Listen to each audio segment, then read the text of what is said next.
Welcome, guys, to another episode of the Spring Forward podcast.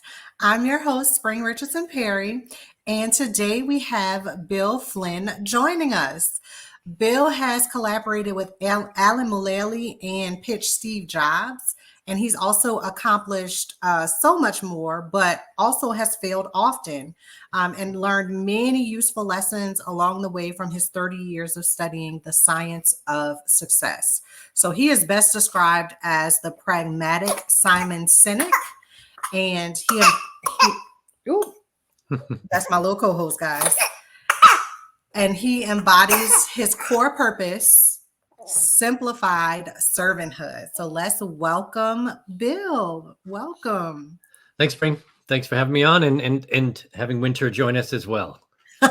Yes, Winter is always a part of these things one way or the other. And so today she is my little co-host here with me. But I'm super eager to get started here and talk to you about this intro because I want to break some of this down. The first thing I want to talk about is you being described as the pragmatic Simon Sinek. How did that come about? I'm not really sure. I might have even named it myself. But basically, Simon Sinek is an optimist, which I am as well. But I'm also an operator. I've done 10 different startups over about 25 years and a number of other companies as well.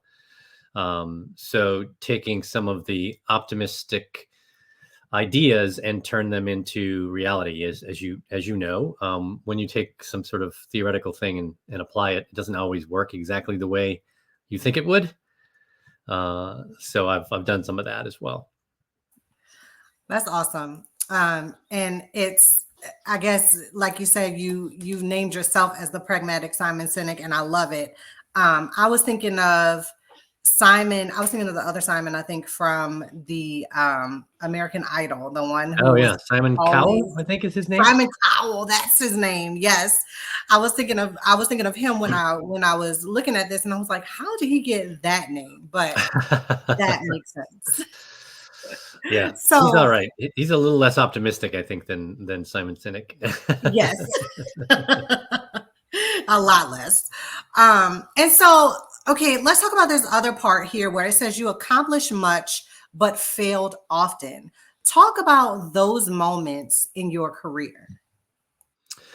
Yeah, so I think there are several milestone moments. One is so I was a sales guy in my 20s. That's when I first started, sort of inside sales on the phone kind of thing.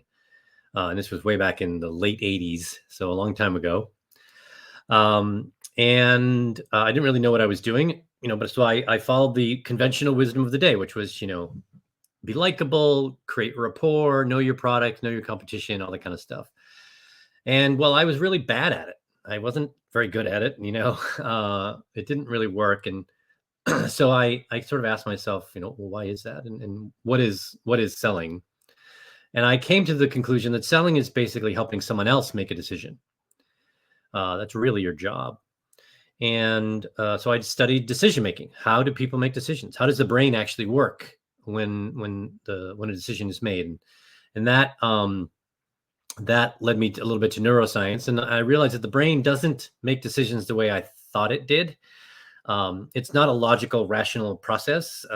When we make decisions, in the most often, it is the limbic areas of our brain that light up, and the limbic areas are more associated with emotion first. So we actually make decisions emotionally first, and then we make up reasons for it after that. So I began to apply that, and I said, okay, so how can I appeal more to the emotional side of things? And so I did that, and I became the number 1 and number 2 sales rep everywhere I went after that. That was like sort of this magic trick that you could do. And it's much more noticeable now. We see it like the MasterCard commercial about priceless. It's about, they're appealing to the emotional side. The advertisers realized that as well, 10, 15 years ago, and started doing that directly. So that's sort of, that was sort of one milestone. And the other was which leads me to where I am now as a coach. I took over a division of a company that I was consulting for, and the business really sort of imploded on my first real day taking over due to technical issues. So I had to figure out how to save, thousands of customers, and I had dozens of employees that were on the team. And Oh my. so I sort of became a coach, and I enjoyed that process. I really loved the impact it had, not only on the business but on the people, where it was sort of illustrated in one of my last days that I was there. Two of the guys that I did this with, helped me through the process. I made them do some pretty difficult things. I sort of had them draw a roadmap from where we were to where we want to be, and then they had to draw their own roadmap, right, and say what do they need on the way, and etc. And they both told me kind of the same thing, which was, that stuff that you made me do, that roadmap. I said I hated it. It was really, really hard, but I'm so glad you made me do it, because now I know what I'm doing. So I sort of stored that away, and about 5 or 6 years later, I became a coach, and because that's what I was really doing there. I was coaching them more than anything, because I didn't know how to run a technical infrastructure. I had no background in finance. Sales and marketing I could do relatively well, but so I had to sort of say, hey, let's do this together. Have everyone get into their so-called zone of genius themselves, and then we'll help each other. So those are sort of the two big milestones, I think, that got me to here. Yeah, sales is definitely psychological. And a lot of sales coaches these days talk about that and play into that. And it's really about, I guess, that unmet need that you're meeting, right? But also very psychological. And then also, I guess it's very interesting, right? That you get in like the first few days of your job and you have to, you have to like figure out how to save everything, which is, I guess, sink or swim, right? And Yeah, you yeah. Well, swim. I had a lot of help. It wasn't just me. But yeah, it was interesting. It's a tough experience. I written a blog post about it, and I think it was January 4th or something like that. So it's January 4th, 2009, the best and the worst day of my professional life. Man, and right at the beginning of the year, when you have all these resolutions where you're like, I'm gonna kill it this year, this is gonna be great, and then everything just sort of comes crashing down, and you got to save it. So Exactly. Yeah. that's amazing. So as we continue to break down this intro, I want to talk about the science of success. Can you talk to us about what that is? What does that mean? Yeah. Well, most businesses and most consultants, etc., they fix problems more than anything, and it's great to fix a problem, but fixing a problem doesn't get you to excellence. It gets you to not failure. So when you look I at like that. success, sorry. I like that. It doesn't get fixing the problem doesn't get you to excellence, but it just kind of, I Yeah, guess, it puts out gets you the to fire, avoid right? failure, right? It makes a problem go away. That doesn't necessarily mean it gets you to greatness, right? The science of success is basically understanding that what are the outliers? Because most businesses fail. 50% of all businesses fail within 5 years, and about 75 in 10, and almost 90 in 25. So most businesses go out of business. That's data from like U.S. Bureau of Labor Statistics and Small Business Administration. Generally, is the same thing. And those that don't die, most of them struggle, and very few of them thrive. So it's sort of looking at what are the things about the few that thrive. So these are people like Jim Collins, who's written a bunch of books on that, called Good to Great, and a number of others, where you really look at, are there things that these businesses that thrive, do they have things in common? And it turns out in most cases they do. And the ones that I found in common were that they were very good at team, not just people and culture, but really team, because people is really three different things. It's the individual, it's the whole, the culture. And we talk about culture, and culture is wonderful. And I think culture attracts, but it doesn't maintain. You can be in a really great culture on a bad team, and you don't like it there. Or you can be in a really horrible culture and a great team and you stay. So that team dynamic is really important. So understanding how to attract the right people, craft a team, and grow them through the success of the business is really a skill that we need to focus on, and not many people do. We don't think about team; we think about individuals, right? We have this sort of hero worship model here, especially in the West. The next thing is your business is really one big system.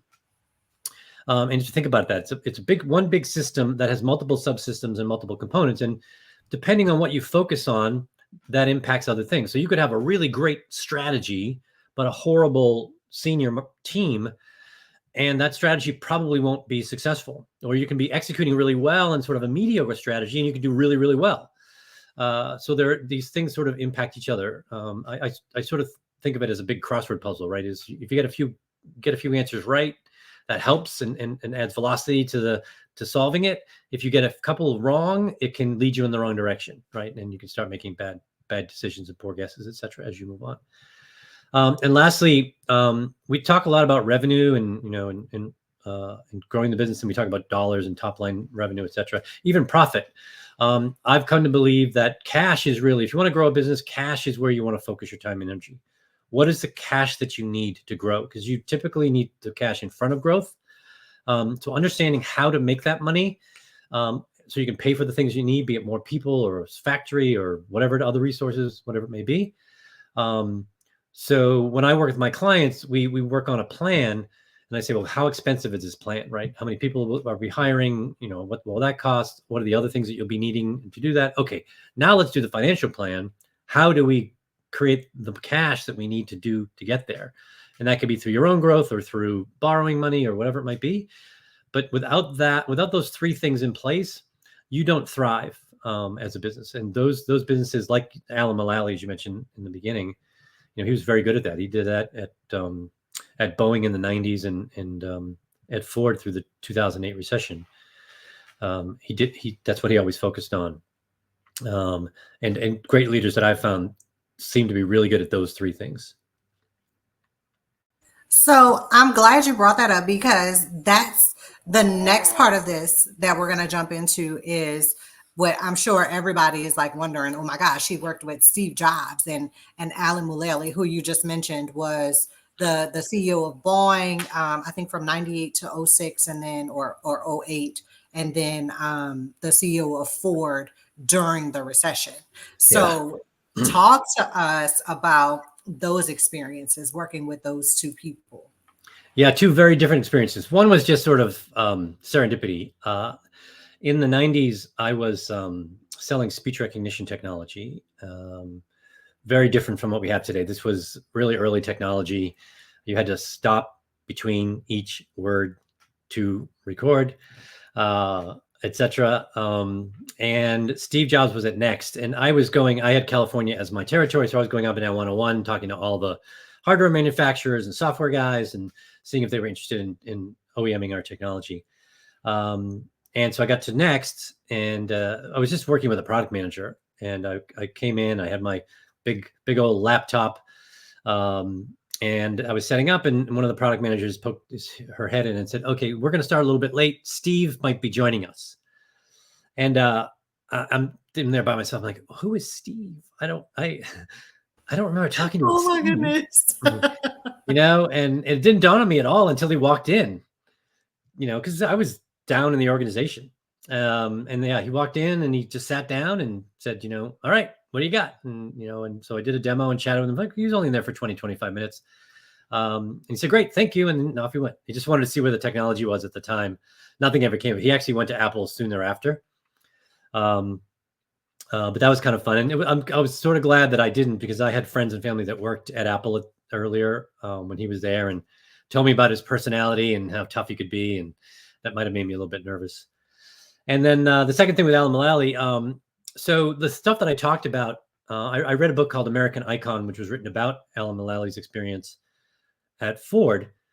And it wasn't written by Alan, it was written by someone else, a guy named Bryce Hoffman, I believe. And it really resonated with me. The things that they talked about, the things he focused on, what he did, how he did it, connected very much with what I do, what I teach my clients, etc. So I wrote an article about the book, and tied it to, hey, these are the things that Alan Mulally did, and see how they tie to what I do, and sort of a very tight correlation to what I did and what I still do. And I put that just on my website. It wasn't much of anything. I don't get a lot of, I get a high open rate, but I don't have a lot of, maybe 1,000 people or something like that. But Alan Mulally, about 2 or 3 years later, read it because it got out. Someone liked it and it got out, and I have 10 to 15,000 people have read this article that I wrote. And he called me and said, or actually sent me an email through my website and said, hey, this is Alan Mulally. I want to meet you. And I'm like, no, it isn't. There's no way you're reaching out to me. Of course. You're like, there's no way you're reaching out to little old me. But it was alan@mulally.com. And he, I'm like, okay, that sounds real. And yeah, so I met Alan, and that was about 3 years ago. And I've become sort of friendly with Alan. We chat every now and again. He's a super busy guy, but I'm in a group that he helped start with a whole bunch of other business thought leaders and such. So it's been it's been really good for me to have met him. It just shows you that a great leader can also be a great human being. He's such a wonderful, humble person. I mean, he was asked to be in the cabinet by 2 presidents. And he's reaching out to me to say hi. That's a humble person. That's really cool. Yeah. And it shows that leadership really is about serving, because great leaders are always thinking about how they can help others see their leadership in them. As he becomes sort of like a mentor, someone that you kind of look up to and sort of model after in terms of the work that you do? So I do things. I'm not really leading a company. It's just myself. So I do ask him for some input on some things I'm thinking about, and he's actually done the same for me, which is really kind of cool. So it's been a very sort of bilateral relationship, right? Where we help each other.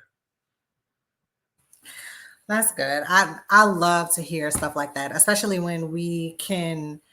When we hear about the human aspect of these magnificent leaders, right? Because we sort of idolize them and we're like, oh my gosh, like this is a mogul. How can I be more like this person? And then when you see that human aspect, like you just described, it just makes it 10 times better.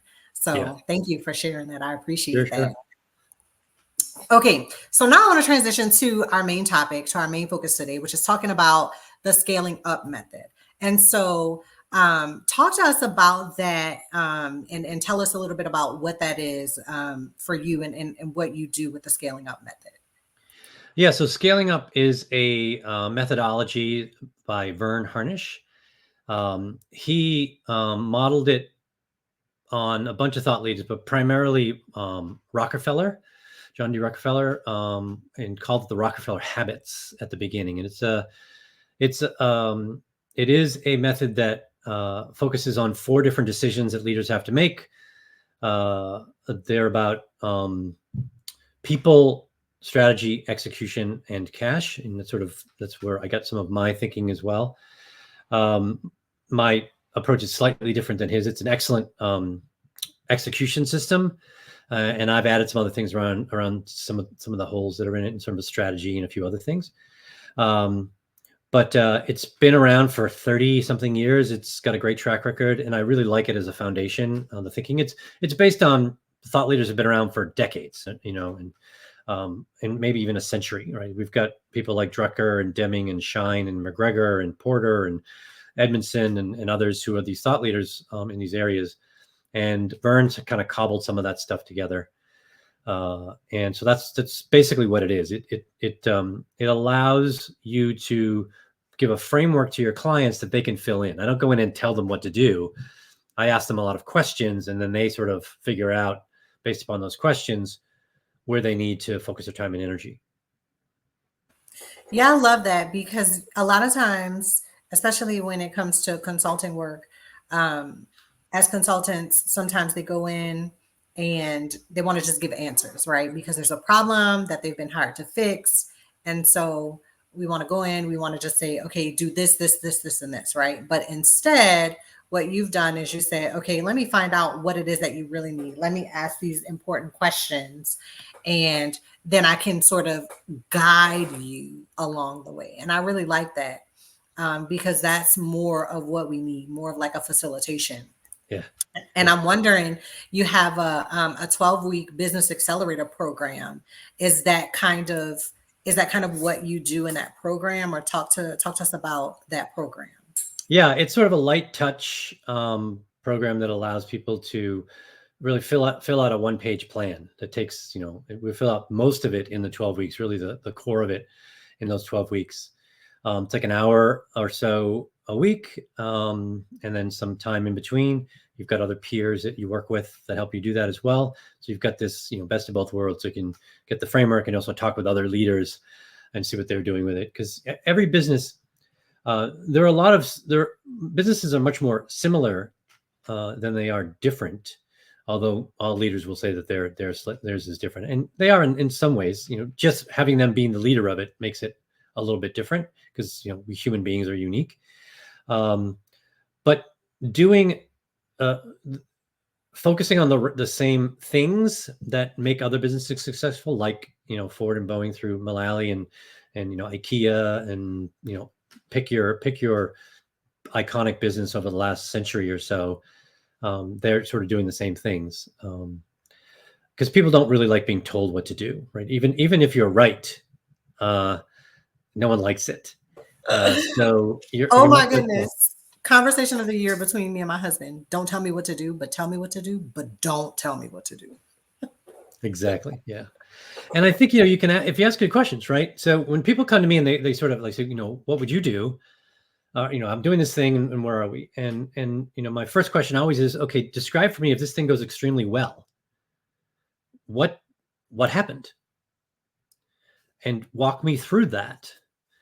And I say, okay, great. So what's the first thing that you need to do to get that ball rolling? So those things, and what other things do you need in place? So I'm not really telling them to do anything, but I'm letting them think through. Now, there might be times where I might say, hey, I have some experience there, and I'm not telling you that you should do it this way. I'm telling you, this is the way I did it. There are probably 4 different ways or 5 different ways to do the thing. You can pick the one you want. But I haven't heard you mention this, and this worked for me. And so this might be more fodder for you as you're thinking through how to get this thing done. So that's generally my approach. I jokingly refer to myself as Socrates with a tool bag. I love that. I love it. I love it. So this is great. That sounds like a really invaluable opportunity for people and businesses sort of looking to level up. And so I really like that. Talk to me. So that now season 2 is all about community. And so talk to me about building community for you, whether it's through your business, whether it's locally building community where you are, or even at home. You don't have small children at home, I don't think. And so no, my children she's grown. Yeah. So talk to me about building community. What does that mean for you, and how are you doing that? Yeah. So community is, depending on how you sort of think about it, I think about it in a certain way, which is community is about cognitive diversity. When you have a good community, you have lots of like-minded people who think differently.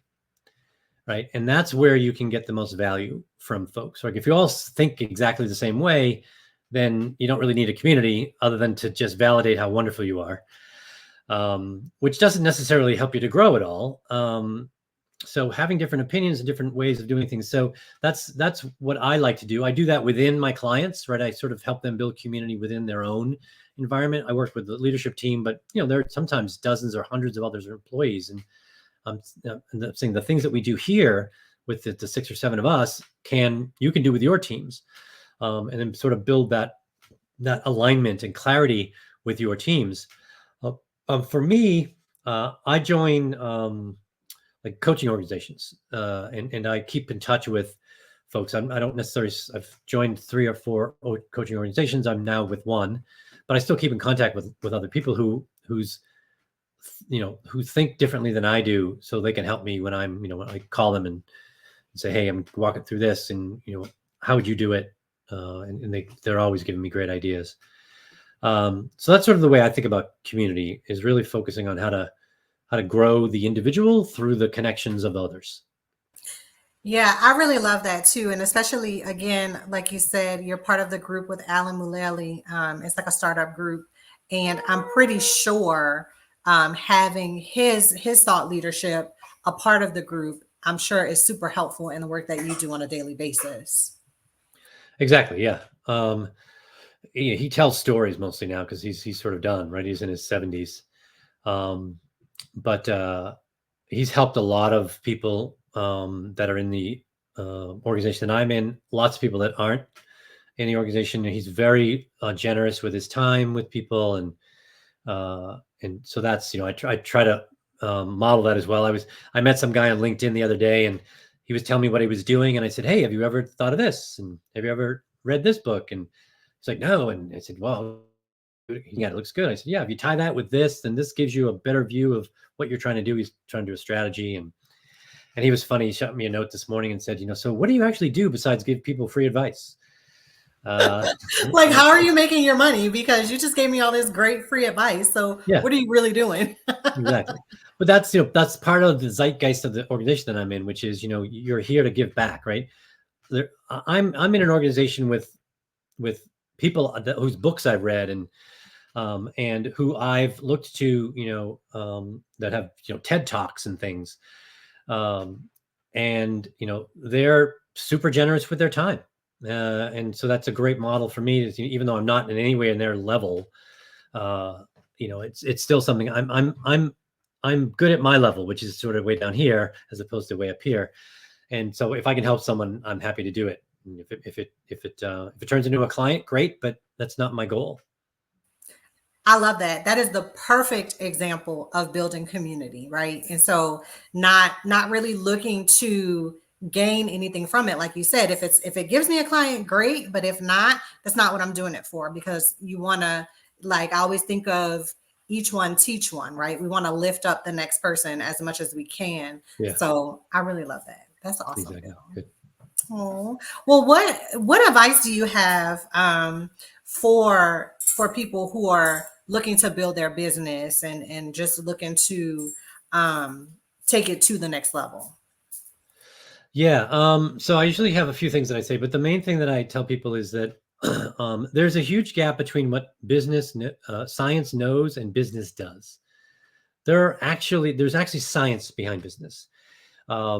And especially around people, if you don't know a little bit of neuroscience, and you're leading a team, then you're at a deficit, because we are not what we seem. People are crazy, right? We're all irrational, impulsive, highly emotional beings, and that is our default. Yes. Right. And if you don't understand that, then you're going to be acting as if they're rational beings, and they're not. And I always tell this story. I said, either you've done this or this has happened to you if you're a leader. I said, let's say we're in a meeting, you and I, Spring, and I'm running the meeting and you're the leader. I report to you and I run a meeting. It's okay. It's not great. It's not bad. And in most cases, you want to help me, right? So what you might do is sort of tap me on the shoulder and say, hey, Bill, can you follow me back to my office? I have some things I want to tell you about the meeting. And so what happens to me as soon as you do that? Right, you're my boss, right? Is I go into panic mode, right? I'm in threat mode. I've been now probably embarrassed in front of my peers or even the people I worked with, because now you're sort of calling me out. I'm in the out group. I'm walking behind you, and I'm thinking, what did I do wrong? And what's going to happen? And is he going to fire me? And if I get fired, how the kid's going to go to college, and we can't go on that vacation and whatever, and so I'm catastrophizing. And then, you sit down at your desk, which is a status symbol, in your office, which is another status symbol. I'm in a chair exposed, right? There's no desk in front of me. So I'm sweating, my heart is beating, and no matter what you tell me, I'm not going to remember it, because my brain's saying, run like hell, right? Because it doesn't know the difference between a physical threat and a social threat. The same parts of our brain light up when you're in a physical threat or a social threat. Now, what you could have done was wait till everyone leave and sit down next to me and said, hey, Bill, how do you think that meeting went?